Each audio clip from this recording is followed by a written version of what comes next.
Assalamualaikum warahmatullahi wabarakatuh. Perkenalkan, nama saya Febian Syafitra. Saya mahasiswa Hubungan Internasional Universitas Andalas angkatan 2018. Izinkan saya pada kesempatan kali ini untuk mempresentasikan hasil penelitian skripsi saya yang berjudul Diplomasi Komersial Indonesia dalam Menarik Investasi dari Korea Selatan pada Industri Mobil Listrik. Nah, pertama izinkan saya untuk menjelaskan mengapa isu ini muncul. Isu ini muncul tidak terlepas dari penggunaan kendaraan konvensional. Penggunaan kendaraan konvensional yang menggunakan sumber bahan bakar yang berasal dari energi fosil memiliki keterbatasan, sehingga dapat menjadi ancaman tersendiri bagi masyarakat karena sumber energi yang berasal dari fosil memiliki keterbatasan sehingga dapat menjadikan krisis energi atau kelangkaan energi. Selain itu, kendaraan konvensional yang menggunakan sumber bahan bakar energi fosil menghasilkan energi gas buang yang berdampak buruk bagi lingkungan dan makhluk hidup. Oleh sebab itu, kehadiran mobil listrik yang menggunakan sumber tenaga listrik dan motor listrik menjadikan opsi alternatif untuk sektor transportasi. Hal ini menarik bagi beberapa negara. Oleh sebab itu, banyak negara yang mulai mengembangkan kebijakan terkait kendaraan listrik atau mobil listrik. Salah satunya adalah Indonesia.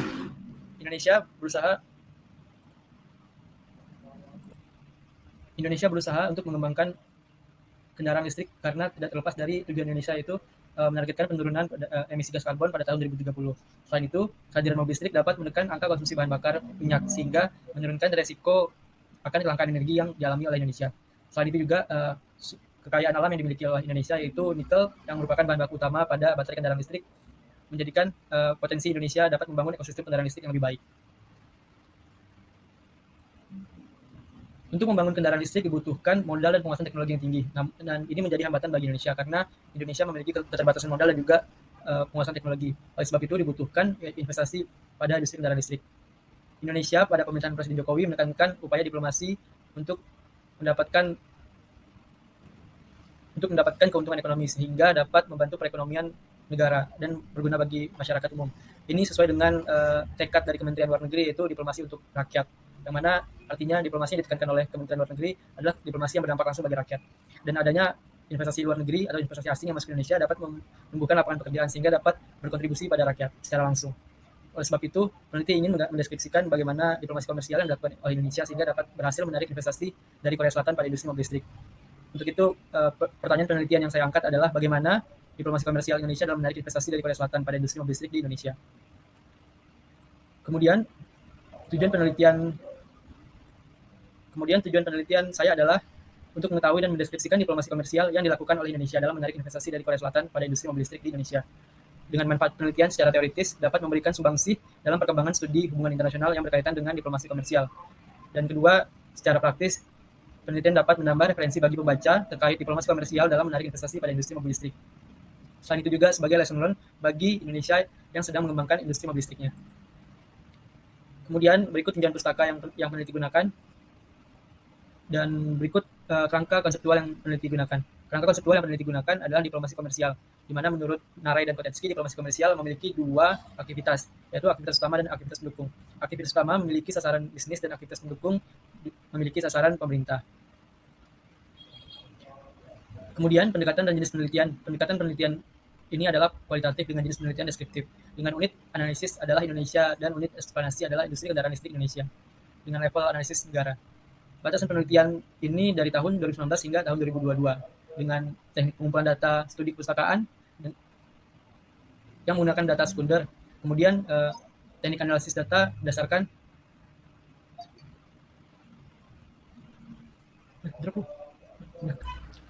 Kemudian untuk teknis analisis data berdasarkan kerangka konsep yang digunakan lalu dengan cara orientasi data, kemudian penyajian data, dan terakhir penarikan kesimpulan. Pada sistematika penulisan, bab 1 adalah pendahuluan, kemudian bab 2 adalah kerjasama ekonomi Indonesia dan Korea Selatan, dilanjutkan dengan bab 3 mengenai perkembangan industri kendaraan listrik di Indonesia, dan yang terakhir dan selanjutnya pada bab 4 diplomasi komersial Indonesia terhadap Korea Selatan dalam menarik investasi pada industri mobil listrik atau kendaraan listrik. Kemudian pada bab 5 mengenai penutup. Selanjutnya, bab 2, kerjasama ekonomi Indonesia dan Korea Selatan. Pada bab ini, peneliti akan memaparkan mengenai hubungan bilateral antara Indonesia dan Korea Selatan, terutama pada aspek ekonomi. Di mana pada bagian pertama membahas mengenai hubungan bilateral antara Indonesia dan Korea Selatan, kemudian pada bagian kedua membahas mengenai kerjasama ekonomi kedua negara, dan terakhir membahas mengenai kerjasama pada industri otomotif antara kedua negara. Hubungan bilateral merupakan sebuah hubungan yang melibatkan dua negara, di mana masing-masing negara memiliki kepentingan nasionalnya yang saling melengkapi sehingga mendorong negara untuk membangun hubungan seperti yang terjadi antara Korea Selatan dan Indonesia. hubungan diplomatik Korea Selatan dan Indonesia pada awal kemerdekaan memang tidak berjalan mulus karena adanya perbedaan ideologi pada awal masa kemerdekaan Indonesia. Namun setelah ada pergantian presiden menjadi Presiden Soeharto, interaksi diplomatik lebih erat dilakukan oleh kedua pimpinan negara dengan membuka kedutaan besar pada tahun 1970 di kedua negara. Pada tahun 2006, hubungan bilateral kedua negara memulai babak baru karena adanya peningkatan level menjadi strategic partnership, di mana dalam kebijakan tersebut banyak kesepakatan-kesepakatan mengenai politik dan keamanan, perdagangan dan investasi, dan juga sosial budaya. Oleh sebab itu, peningkatan bilateral ini dapat mendukung interaksi kedua negara dari berbagai aspek. Kemudian kerjasama Indonesia dan Korea Selatan pada bidang ekonomi. Kerjasama kedua negara pada sisi ekonomi cukup berkembang baik meskipun pada tahun 1998 sempat mengalami keterpurukan karena adanya krisis global. Namun dengan adanya strategic partnership pada tahun 2006 meningkatkan kerjasama kedua negara pada bidang ekonomi salah satunya. Kemudian pada tahun 2012 kedua negara mencoba merumuskan perundingan mengenai IKCPA yang mana berisi mengenai aktivitas perdagangan dan investasi. Namun pada 2014 kesepakatan tersebut mengalami hambatan.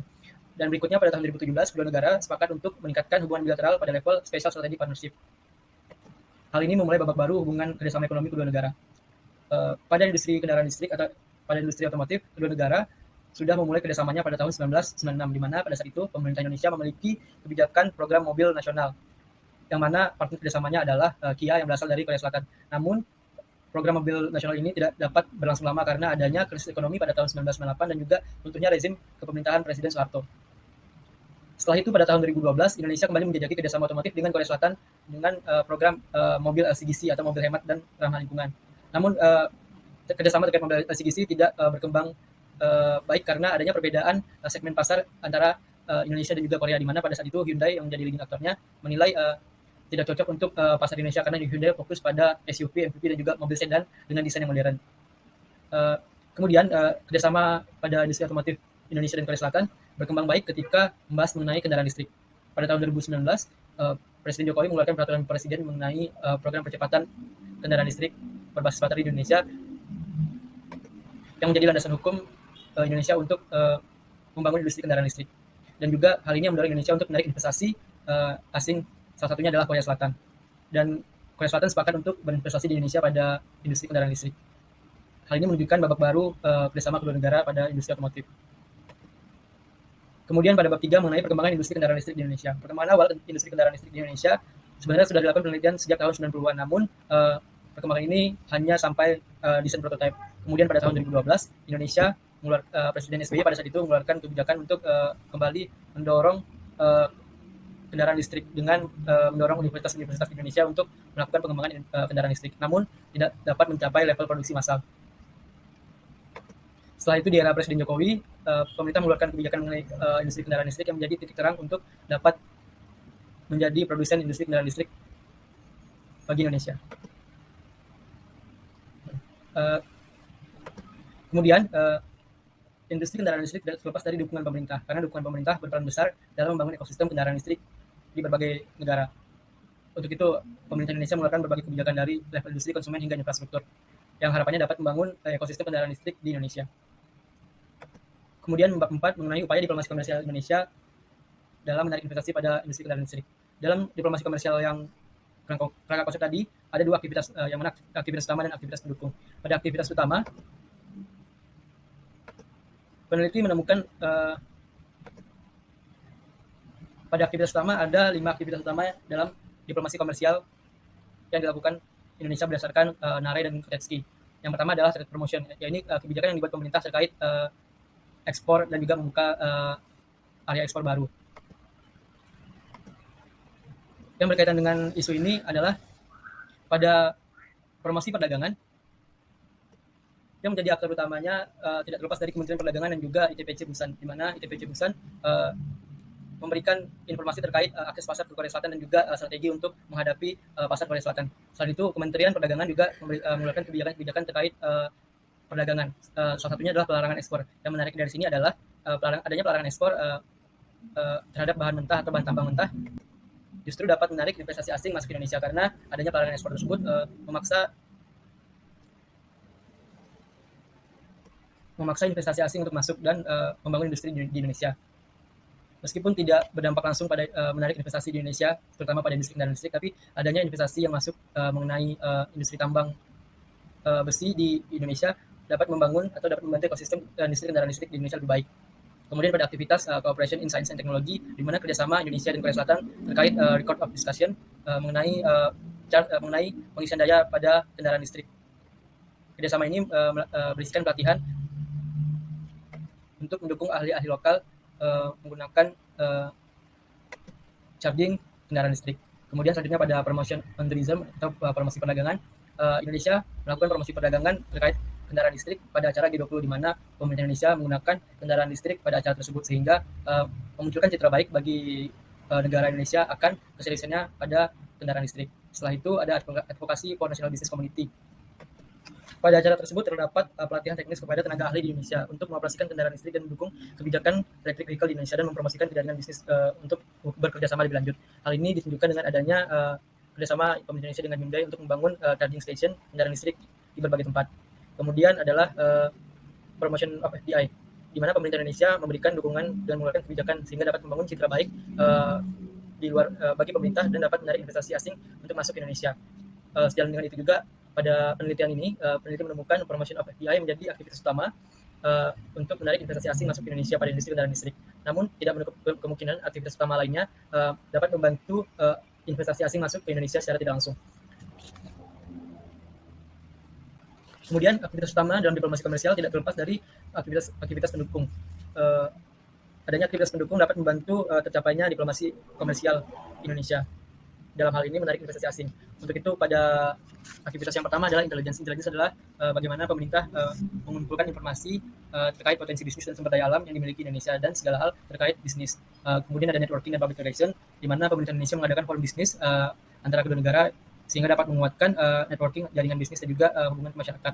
Dan ketiga adalah contract negotiator of implementation, di mana pemerintah aktivitas ini menyangkut mengenai penandatanganan perjanjian antara kedua belah pihak. Yang ketiga adalah problem solving, di mana adanya potensi permasalahan yang terjadi antara kedua belah pihak pada investasi. Oleh sebab itu, Indonesia mengeluarkan peraturan untuk memberikan perlindungan kepada dua belah pihak ini berdasarkan Undang-Undang Nomor 25 Tahun 2007 mengenai penanaman modal asing. Kesimpulan dari penelitian ini adalah pemerintah Indonesia dalam melakukan diplomasi komersial terhadap Korea Selatan untuk menarik investasi pada industri kendaraan listrik menggunakan dua aktivitas, yaitu aktivitas utama dan pendukung. Pada aktivitas utama yang menjadi aktivitas utamanya adalah promotion of FDI, di mana pemerintah Indonesia membangun citra yang baik untuk dapat menarik investasi asing, dan aktivitas utama ini didukung oleh 4 aktivitas pendukung lainnya sehingga dapat menarik investasi asing dari Korea Selatan. Sekian penjelasan dari saya. Banyak maaf. Wassalamualaikum warahmatullahi wabarakatuh.